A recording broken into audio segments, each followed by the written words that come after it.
Hello everyone, my name is Rick Jenkins and I'm coming to you today on behalf of SCBIZ News, the media company that serves high-level business executives in South Carolina. Welcome to SCBIZtv and welcome to another episode in our ongoing video series, Coping with COVID. Today we're joined by Paul Pappy, the president at Sunfast Corporation. Sunfast, headquartered in Travelers Rest, is an integrated solutions provider for the supply industry. But Paul is here today to talk about the medical masks that Sunfast is currently distributing to hospitals and first responders across the country. It's said to be the most effective mask available to fight the spread of COVID. Paul, welcome. Thank you for having me today, Rick. It is good to have you here, man. We're going to talk about quite a few things. And I'll tell you what, you have said that you are getting ready to bring the best medical mask of all time to folks throughout the United States. And we're going to call it the Granddaddy of all medical masks. But we will get to that in a second. First, let's talk about you for a quick minute. You're a South Carolina boy, right? Well, for the last 25 years, yes, sir. I grew up in Baltimore, Maryland, moved down here when I was 16, so I feel like I'm 108 now. So I've been here much longer than there, so I am a South Carolinian. All right, so you call it home. You have been with Sunfast, I believe, for 21 years. Now your dad founded the company. Yes, sir. 40-some years ago, right? Yes. And you joined the company 21 years ago. You began running the company, what, 8, 9, 10 years ago? Roughly 9, 10 years ago, yes. And Sunfast, you all are a distributor of nuts, bolts, fasteners. As a matter of fact, you've made a living designing fasteners and fastener solutions for quite some time, right? Yes, sir. It's why I get out of bed in the morning. If I can find a problem that we can help use that 21 years of experience to fix, then we're going to do that. Right. You also provide inventory solutions. Tell me about that. What does that entail? Well, there's so many moving parts on the manufacturing floor, and one thing that I know manufacturers desire is to have somebody control those moving parts, whether it be their own internal people or bringing in somebody like Sunfast to manage the tangibles, for example, cutting tools, saw blades, gloves, hard hats, batteries, any of those things that get consumed on a daily basis on a manufacturing floor. We have a lot of different ways of controlling that inventory, improving soft costs, that kind of thing.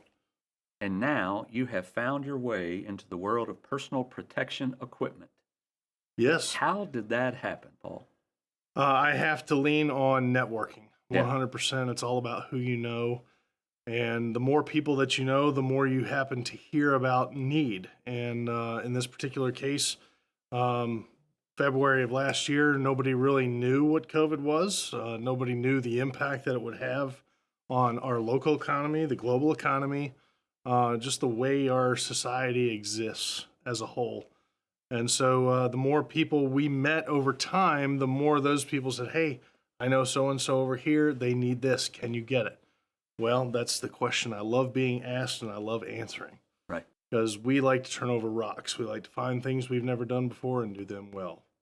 How long have you been dogging this, so to speak? I mean, how long ago was it that this opportunity began to arise up until today? Probably late March, early April. My uncle was introducing me to a director at biotech. He said, this is somebody you just have to meet. You know, there's an opportunity here. So he facilitated the introduction, got to know that operation, their product, got to see the scientific data behind it. I just kind of fell in love with the whole nanotechnology approach because we didn't know what we were dealing with. Right. This particular technology deals with all of it. Right. So I was just intrigued. It's something I'd never done before. It was a challenge. It was just a new learning curve. Yeah. We were all facing new learning curves at the time. This just happened to be another widget that I had to get to know. Right. You mentioned nanotechnology, and we're going to talk about that in a second, but here it is. You gave me one of these. Now, this is called, I want to make sure I get it right, this is called the TechnoWeb N95 mask, right? It's a mouthful. That is a mouthful. But so this, being the granddaddy of all masks, let me just take it out here for a second. I have seen one before. You let me wear one, and I must say it is quite comfortable compared to the other ones I wear. So this is it. Folks at home, you're going to see on the screen, a few pictures here as we talk about it. But tell me why this is so good?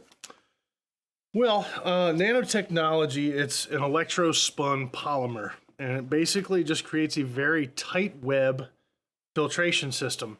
And when we're talking about COVID is smaller than your flu bug, than your blood cells.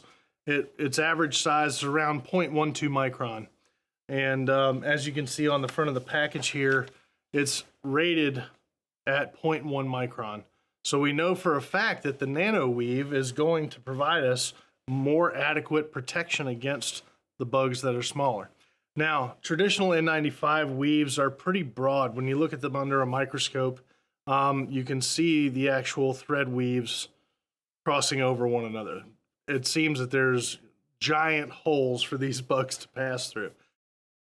And so we've seen the numbers in 2019 to 2020 flu season, roughly 38 million Americans afflicted with the flu.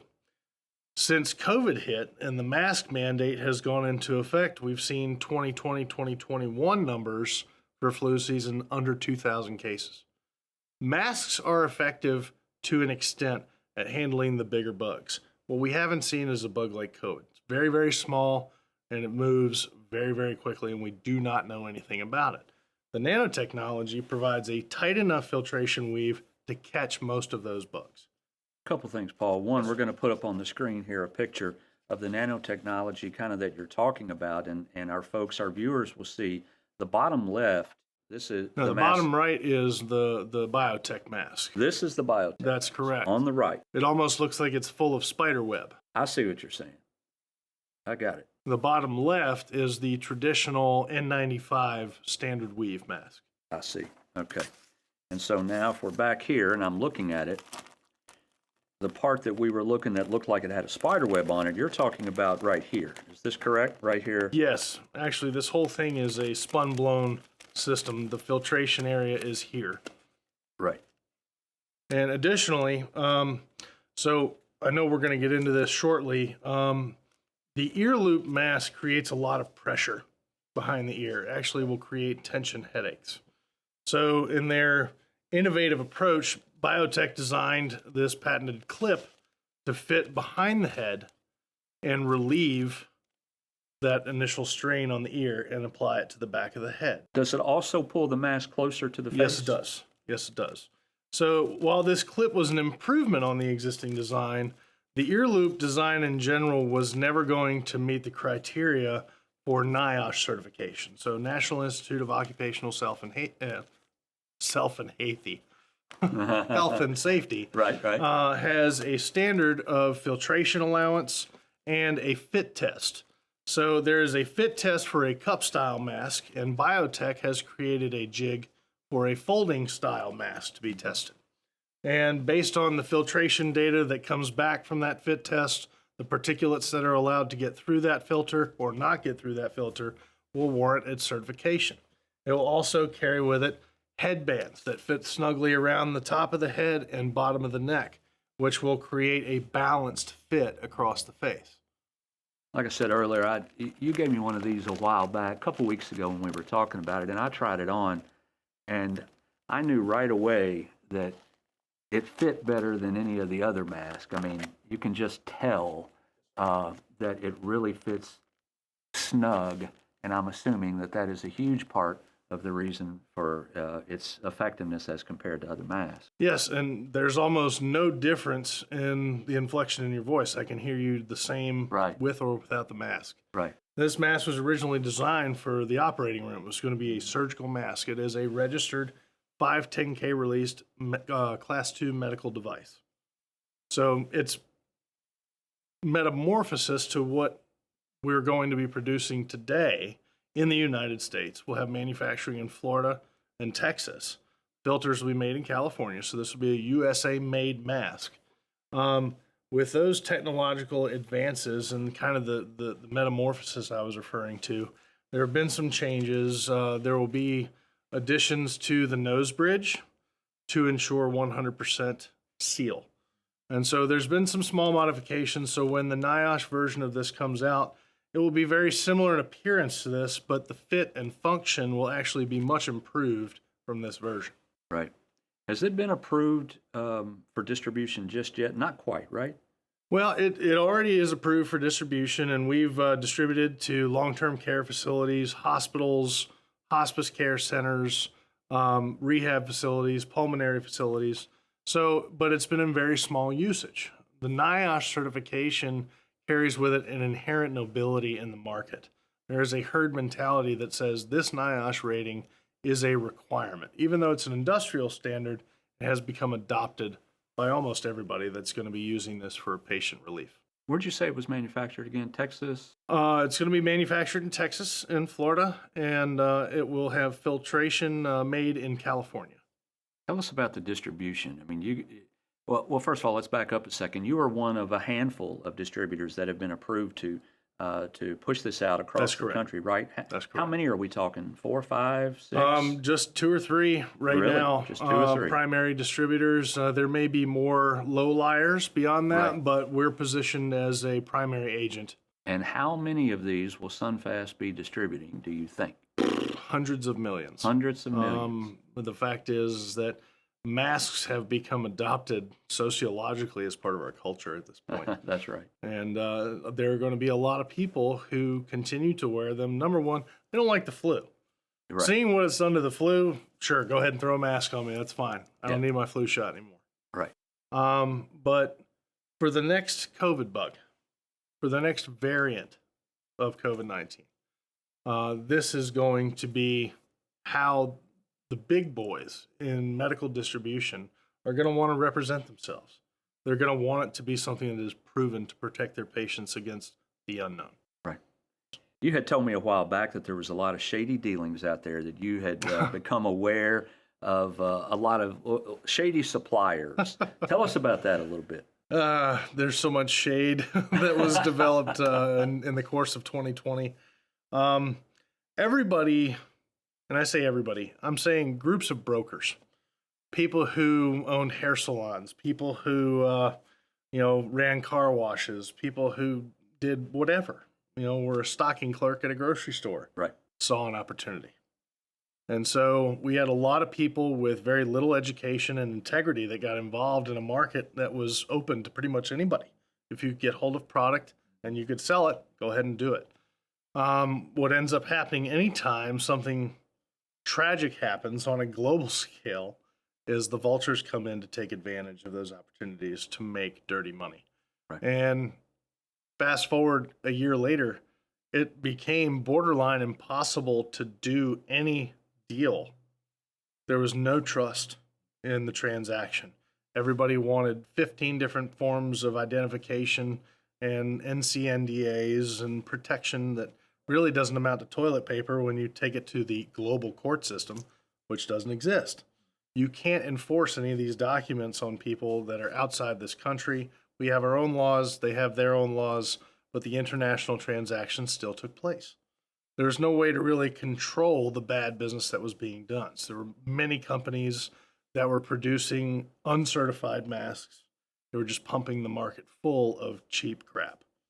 And because we were in a panic, it just got bought up and bought up and bought up. But I've seen countless newspaper articles. So-and-so in this business was exposed as hoarding PPE or selling uncertified PPE or misrepresenting what they had.